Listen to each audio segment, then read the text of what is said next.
వాళ్ళ ఇంట్లో వాళ్ళే ఈ పని చేసింది. వెంటనే పోలీస్ కంప్లైంట్ ఇచ్చారు, పోలీసులు పట్టించుకోవాలి. చివరికి ఆమె అక్కడి నుంచి వచ్చి కువైట్ నుంచి భార్య ఇక్కడ కంప్లైంట్ ఇచ్చింది, అయినా పోలీసులు పట్టించుకోవాలి.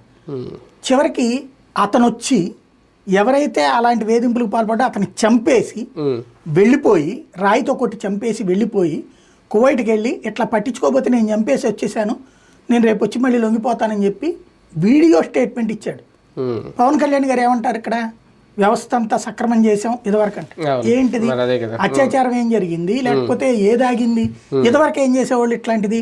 ఇదే జగన్ టైంలో వచ్చుంటే బ్యానర్ హెడ్డింగ్, జగన్ ప్రభుత్వ నిర్వాహకంతో సైకో ప్రభుత్వపు నిర్వాహకంతో ఇట్లా ఉంటే ఈయనొచ్చి అక్కడి నుంచి చంపెళ్ళాడంటే రాష్ట్రంలో పోలీసింగ్ ఎట్లుందో చూడండి అని చెప్పి రాసేవాళ్ళు.